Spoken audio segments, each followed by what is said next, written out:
नमस्कार, ये आकाशवाणी है। अभी आप मनोज कुमार शर्मा से समाचार सुनेंगे।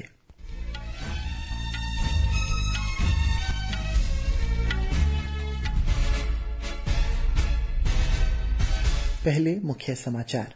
प्रधानमंत्री नरेंद्र मोदी ने गुजरात के गांधीनगर में सेमिकॉन इंडिया 2023 सम्मेलन का उद्घाटन किया। कहा, भारतीय प्रतिभाओं के कारण सेमीकंडक्टर उद्योग को भारत पर है विश्वास। प्रधानमंत्री ने चेन्नई में सतत पर्यावरण और जलवायु कार्य समूह की बैठक में पेरिस समझौते के अंतर्गत कार्रवाई तेज करने का आह्वान किया। मणिपुर हिंसा मुद्दे पर हंगामे के बीच संसद के दोनों सदनों की कार्यवाही दिन भर के लिए स्थगित। तेलंगाना के कई जिलों में रिकॉर्ड बारिश के बाद हाई अलर्ट जारी। और लक्ष्य सेन जापान के ओपन बैडमिंटन के पुरुष सिंगल्स के सेमीफाइनल में पहुंचे। अब समाचार विस्तार से। प्रधानमंत्री नरेंद्र मोदी ने कहा है कि भारत विश्व में सेमीकंडक्टर उद्योग के लिए एक सशक्त ऊर्जा संवाहक के रूप में उभर रहा है। आज गुजरात के गांधीनगर में सेमिकॉन इंडिया 2023 सम्मेलन का उद्घाटन करते हुए उन्होंने विश्व के निजी उद्यमियों से भारत के सेमीकंडक्टर उद्योग में निवेश के सही अवसर का लाभ उठाने को कहा। चौथी औद्योगिक क्रांति की आधारशिला और भारत की आकांक्षाओं से जुड़ा हुआ बताते हुए प्रधानमंत्री ने कहा है कि स्थिर, उत्तरदायी सुधार के लिए तत्पर सरकार विस्तारित बुनियादी ढांचा और प्रौद्योगिकी विकास और व्यापक प्रतिभाओं ने कोरोना महामारी के बाद भारत को वैश्विक आपूर्ति श्रृंखला में एक विश्वसनीय साझेदारी बनाया है।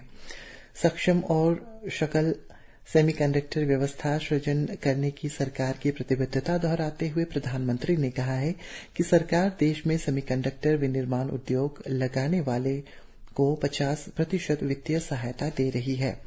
सरकार ने कुशल इंजीनियरों की तैयारी के लिए 300 से अधिक शैक्षणिक संस्थानों की पहचान की है, जो सेमीकंडक्टर क्षेत्र के अनुरूप पाठ्यक्रम उपलब्ध कराएंगे।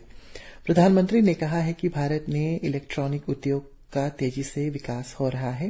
पिछले 9 वर्षों में इलेक्ट्रॉनिक विनिर्माण और निर्यात में भी महत्वपूर्ण वृद्धि हुई है। गुजरात के मुख्यमंत्री भूपेंद्र पटेल ने कहा है कि उद्योग अनुकूल नीतियों और बुनियादी ढांचा विकास ने गुजरात को सेमीकंडक्टर क्षेत्र के लिए पसंदीदा स्थल बनाया है। केंद्रीय सूचना और प्रौद्योगिकी मंत्री अश्विनी वैष्णव ने कहा है कि वैश्विक स्तर पर सेमीकंडक्टर उद्योग की व्यापक क्षमताओं को ध्यान में रखते हुए भारत सरकार ने देश में सेमीकंडक्टर विनिर्माण को बढ़ावा देने के उपाय किए हैं। उन्होंने कहा है कि हाल में बड़े सेमीकंडक्टर उद्योग के साथ किए गए 3 समझौतों में से भारत को आने वाले दिनों में सेमीकंडक्टर केंद्र के रूप में उभरने में मदद मिलेगी।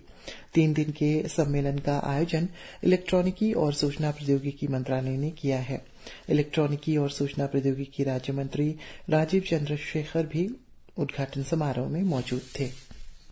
प्रधानमंत्री नरेंद्र मोदी ने कहा है कि पृथ्वी के संरक्षण और देखभाल ने आज देश में पर्यावरण संरक्षण कार्यवाही का रूप ले लिया है।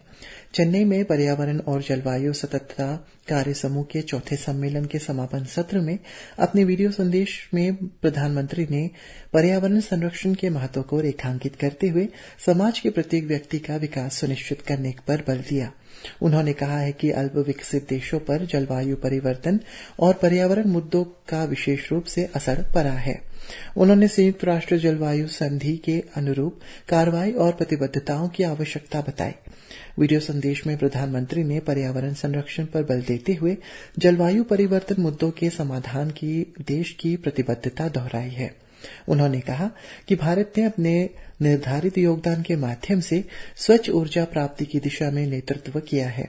पर्यावरण, वन और जलवायु परिवर्तन मंत्री भूपेंद्र यादव तथा इंडोनेशिया और ब्राजील के पर्यावरण मंत्री ने भी बैठक को संबोधित किया। आज 2 तकनीकी सत्र जलवायु परिवर्तन, समुद्री अर्थव्यवस्था, संसाधन क्षमता और चक्रीय अर्थव्यवस्था, भूमि और जैव विविधता तथा जल संसाधन प्रबंधन पर आयोजित किए जाएंगे। मणिपुर हिंसा मुद्दे पर विपक्षी दलों के शोर शराबे के बाद संसद के दोनों सदनों की कार्यवाही दिन भर के लिए स्थगित कर दी गई। राज्यसभा में आज जैसे ही सदन की कार्यवाही शुरू हुई, सभापति जगदीप धनखड़ ने कहा है कि मणिपुर की स्थिति पर नियमन 267 के तहत 47 नोटिस मिली है। उन्होंने कहा है कि वे इस मुद्दे पर अल्पावधि चर्चा की बात पहले ही स्वीकार कर चुके थे और सरकार ने भी इसके लिए सहमति व्यक्त की है। तृणमूल कांग्रेस और अन्य विपक्षी सदस्यों ने मणिपुर की स्थिति पर नियम 267 के तहत तत्काल चर्चा कराए जाने पर जोर दिया। सभापति ने तृणमूल कांग्रेस सांसद डेरेक ओ ब्रायन के आचरण पर नाराजगी व्यक्त की और सदन की कार्यवाही दिन भर के लिए स्थगित कर दी। इससे पहले सदन में गोवा से राज्यसभा सांसद विनय दीनू तेंदुलकर को विदाई दी गई, जिनका कार्यकाल इस महीने समाप्त हो रहा है। लोकसभा में सुबह के स्थगन के बाद दिन के 12 बजे जैसे ही सदन की कार्यवाही फिर से शुरू हुई, कांग्रेस, तृणमूल कांग्रेस, डीएमके, जनता दल यूनाइटेड और अन्य विपक्षी सदस्य मणिपुर मुद्दे पर नारे लगाते हुए सदन के बीचों बीच आ गए। वो इस मुद्दे पर सदन में प्रधानमंत्री नरेंद्र मोदी के बयान की मांग कर रहे थे। शोरगुल के बीच ही सदन में 3 विधेयक, खान और खनिज विकास और विनियमन संशोधन विधेयक 2023, राष्ट्रीय नर्सिंग और मिडवाइफरी आयोग विधेयक 2023 और राष्ट्रीय दंत आयोग विधेयक 2023 पारित किए गए। सदन में भारतीय प्रबंधन संस्थान संशोधन विधेयक 2023 भी पेश किया गया। इसके बाद पीठासीन अधिकारी ने सदन की कार्यवाही दिन भर के लिए स्थगित कर दी। राष्ट्रीय शिक्षा नीति 2020 के अंतर्गत पिछले 3 वर्ष में देश की शिक्षा प्रणाली में आए बदलावों को रेखांकित करने के लिए कल से 2 दिन का अखिल भारतीय शिक्षा समागम आयोजित किया जा रहा है।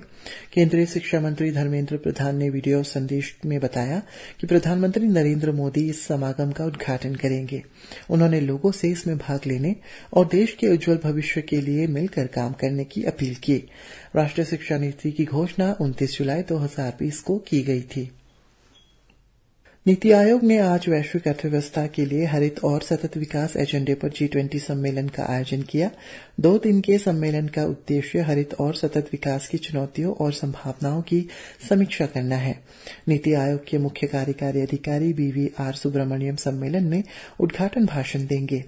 G20 के लिए भारत के शेरपा अमिताभ कांत और नीति आयोग के उपाध्यक्ष सुमन के बेरी कार्यशाला के लक्ष्यों और प्रक्रियाओं को स्पष्ट करेंगे। आयोग ने एक वक्तव्य में बताया है कि कार्यशाला के पहले दिन ऊर्जा, जलवायु, प्रौद्योगिकी, नीति और सतत विकास के लिए वैश्विक वित्त पोषण निर्धारण पर मुख्य रूप से चर्चा होगी।